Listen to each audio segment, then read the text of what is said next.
नमस्कार दोस्तों, पिछले 11 दिनों से चल रहे भयंकर वायलेंस के बाद फाइनली इजराइल और पैलेस्टीन के बीच में सीज फायर डिक्लेयर कर दिया गया है। मतलब अभी के लिए माहौल पीसफुल है, जंग थम गई है और गाजा में लोग जश्न मना रहे हैं। लेकिन सबसे बड़ा सवाल ये उठता है कि ये शांति कब तक बनी रहेगी, क्योंकि इनके बीच जो बॉर्डर कॉन्फ्लिक्ट है उसका तो कोई सोल्यूशन अभी भी नहीं निकला है। तो क्या लॉन्ग टर्म सोल्यूशन निकल सकता है इन दोनों देशों के बीच प्रॉब्लम का? जब मैंने पिछला इजराइल पैलेस्टीन वाला वीडियो बनाया था तो आप लोगों ने कमेंट्स में कुछ बड़े इंटरेस्टिंग सोल्यूशन सजेस्ट किए थे। एक जैसे कि दोनों देश को यूनाइट करके एक देश बन जाना चाहिए। क्या ये पॉसिबल है रियलिस्टिकली?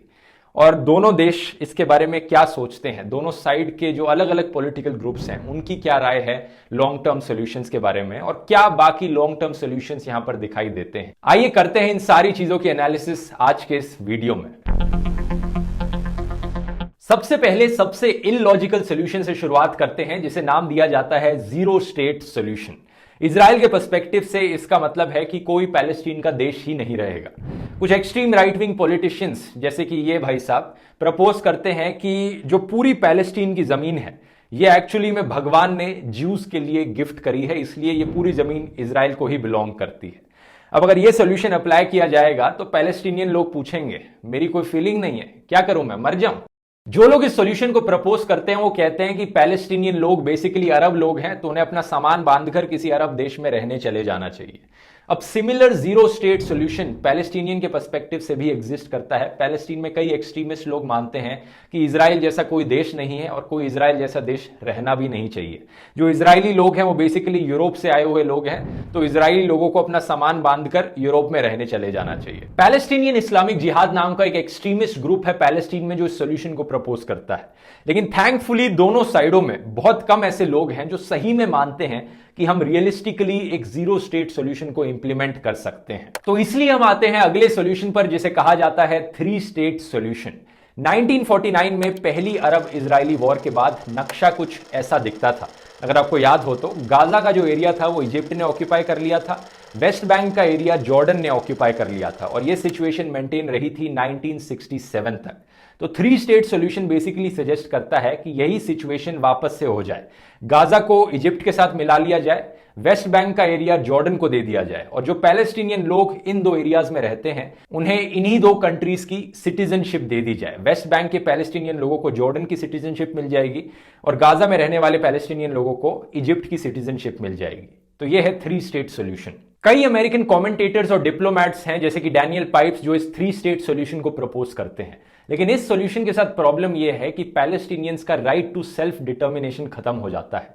जो सालों तक संघर्ष किया पैलेस्टीनियन लोगों ने कि हमें अपना देश चाहिए, हमें जैसा यूएन ने प्रॉमिस किया था कि हमें अपना एक नया देश मिलेगा यूनाइटेड नेशंस ने, अब वो नहीं मिलेगा इस सॉल्यूशन को अगर इंप्लीमेंट किया जाता है तो।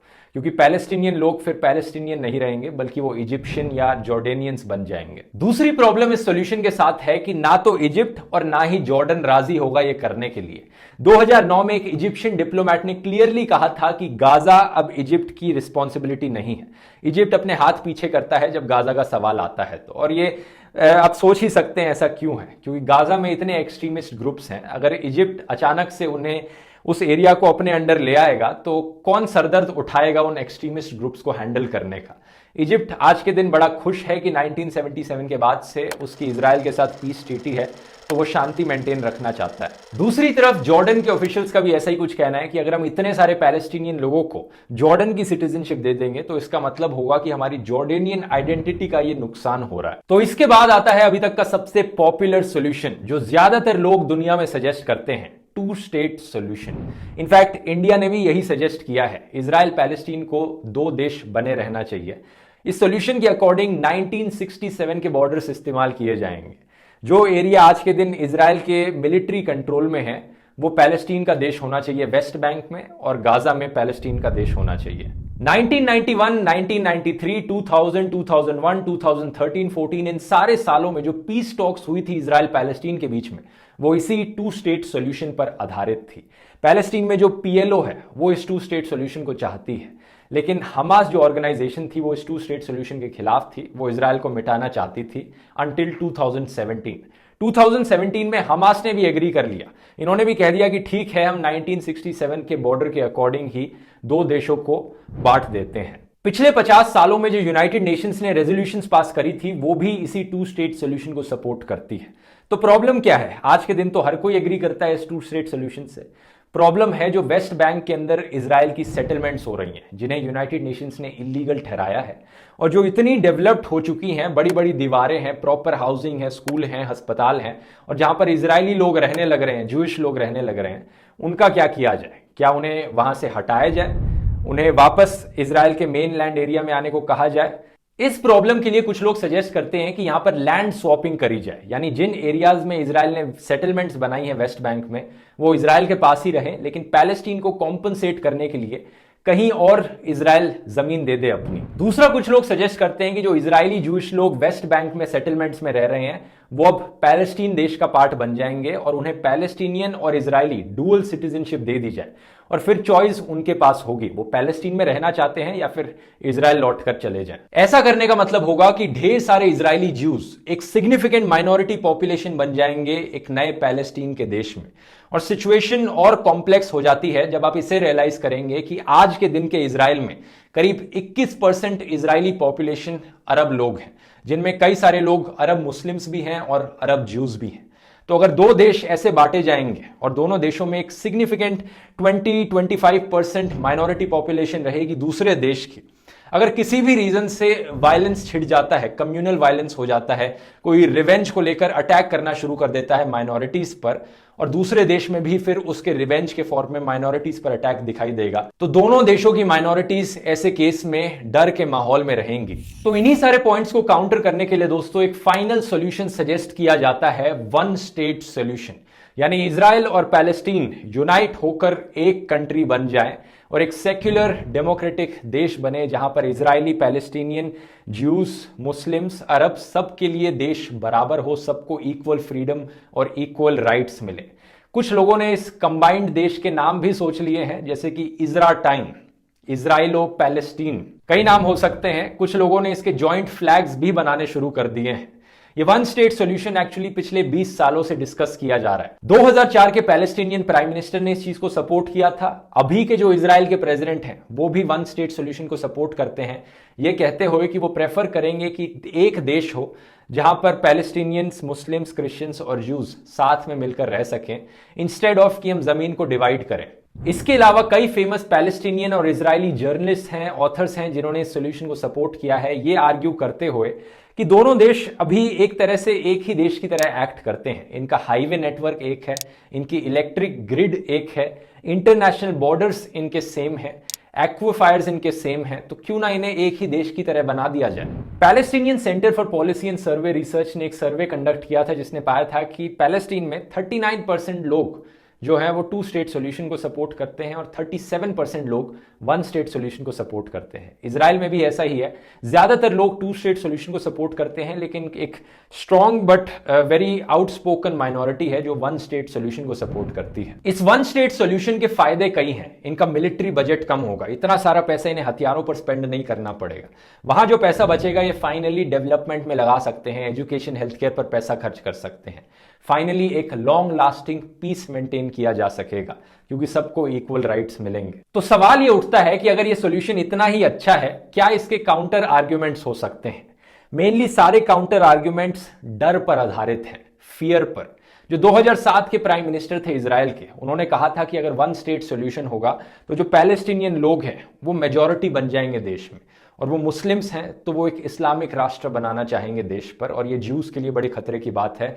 ज्यूज को इक्वल वोटिंग राइट्स नहीं मिल पाएंगे और अपार्थाइड जैसी सिचुएशन आ जाएगी। दूसरी तरफ कुछ पैलेस्टीनियन लोगों का भी यही डर है। उन्हें लगता है कि अगर एक देश बनेगा तो पैलेस्टीनियन लोगों को ओप्रेस्ड क्लास की तरह ट्रीट किया जाएगा, वो सेकंड क्लास सिटीजन बन जाएंगे क्योंकि उनकी इनफ रिप्रेजेंटेशन नहीं होगी अलग अलग सेक्टर्स में, सरकारी नौकरियों में, जुडिशरी में, एग्जीक्यूटिव में, लेजिस्लेचर में, तो उन्हें ओप्रेस किया जाएगा। एक और प्रॉब्लम है दोनों साइडों के कट्टरवादी लोग। वैसे कहने को तो ये एक्सट्रीमिस्ट दोनों तरफ से कहते हैं कि हाँ हमें भी वन स्टेट सॉल्यूशन चाहिए, लेकिन ये जो पैलेस्टीनियन कट्टरवादी हैं ये कहते हैं कि हम इस्लामिक वन स्टेट बनाना चाहते हैं, और ये जो जूइश कट्टरवादी हैं ये कहते हैं कि हम जूइश वन स्टेट बनाना चाहते हैं।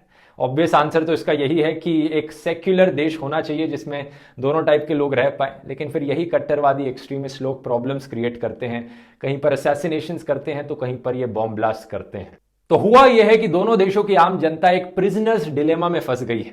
एक ऐसी सिचुएशन इमेजिन करो जहां पर एक पुलिस दो चोरों को जाकर कहता है कि अगर चोर ए ने चोर बी को पकड़वा दिया, कहा कि चोर बी गिल्टी है, तो चोर ए बच जाएगा। चोर बी अगर कह दे कि चोर ए गिल्टी है तो चोर बी बच जाएगा। अगर दोनों चुप रहेंगे तो दोनों को सिर्फ 6 महीने की सजा मिलेगी, लेकिन अगर दोनों एक दूसरे को आरोपी बता देते हैं तो दोनों को 6 साल की सजा मिलेगी। अब दोनों एक दूसरे से बात नहीं कर सकते, तो दोनों का एक दूसरे पर भरोसा नहीं है, दोनों को पता नहीं दूसरे वाले पर कितना ट्रस्ट किया जा सकता है। और इसी डिसट्रस्ट की वजह से दोनों एक दूसरे को आरोपी बता देते हैं और 6 साल की सजा मिलती है। चुप रहते, एक दूसरे को सपोर्ट करते तो ऐसा ना होता। एक सिमिलर सी सिचुएशन में फंस गए हैं इजराइल और पैलेस्टीन के कॉमन लोग। आम जनता के पास कम्युनिकेशन का जरिया बहुत कम बचा है, बस नफरत ही उन्हें सुनने को मिलती है एक दूसरे के खिलाफ, पॉलिटिशियंस के द्वारा, मीडिया के द्वारा और एक्सट्रीमिस्ट ग्रुप्स के द्वारा। तो सबसे पहला काम एक वन स्टेट सॉल्यूशन एस्टैब्लिश करने के पीछे होगा कि दोनों देशों के बीच में शांति की एटमॉस्फेयर बनाई जाए, पीस इनिशिएटिव्स करे जाए।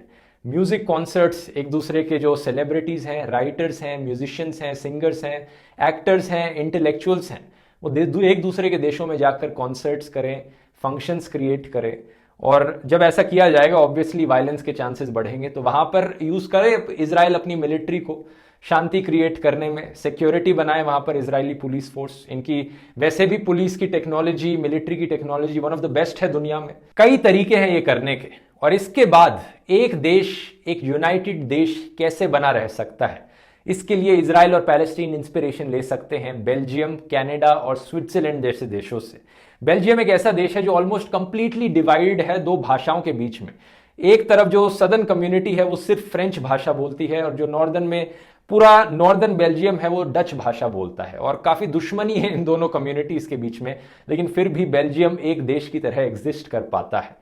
कनाडा में भी सिमिलर सिचुएशन है, फ्रेंच स्पीकिंग पॉपुलेशन और इंग्लिश स्पीकिंग पॉपुलेशन के बीच में। स्विट्जरलैंड में सिमिलर सिचुएशन है, फ्रेंच स्पीकिंग पॉपुलेशन और जर्मन स्पीकिंग पॉपुलेशन के बीच में। अक्सर बेल्जियम जैसे देशों को बाय नेशनल कंट्रीज कहा जाता है, क्योंकि दो नेशनल आइडेंटिटी से ये कंट्री बनती है। तो ऐसा ही बाय नेशनल देश बनाया जा सकता है इजराइल पैलेस्टीन के साथ। और अच्छी खबर यह है दोस्तों कि वन स्टेट सोल्यूशन के अंदर भी बहुत सारी अलग अलग पॉसिबिलिटीज एग्जिस्ट करती हैं इंटीग्रेशन की। ऐसा नहीं है कि दोनों देशों को कंप्लीटली एक देश ही बन जाना चाहिए। यह भी हो सकता है कि इजराइल देश के अंदर जो पैलेस्टीनियन मेजॉरिटी टेरिटरीज हैं उन्हें ज्यादा ऑटोनॉमी दी जा सके। इस तरह का कॉम्प्रोमाइज करना और सोल्यूशन निकालना किसी भी हालत में आसान नहीं होगा। दोनों तरफ को कन्विंस करना, आम जनता को बताना कि यह क्यों सही है, ट्रस्ट बनाना दोनों जनताओं के बीच में आसान काम नहीं है किसी भी हालत में। और जो दोनों साइड के एक्सट्रीमिस्ट लोग हैं उन पर रोक लगाना काफी मुश्किल टास्क है। लेकिन मेरी राय में लॉन्ग टर्म में देखा जाए तो यहां पर वन स्टेट सोल्यूशन ही ज्यादा फिट बैठता है। यहां पर आपकी क्या राय है, आपको क्या लगता है कौन सा सोल्यूशन ज्यादा फिट बैठेगा? नीचे कमेंट्स में लिखकर बताइए। उम्मीद करता हूं ये वीडियो आपको इंफॉर्मेटिव लगा। बहुत बहुत धन्यवाद।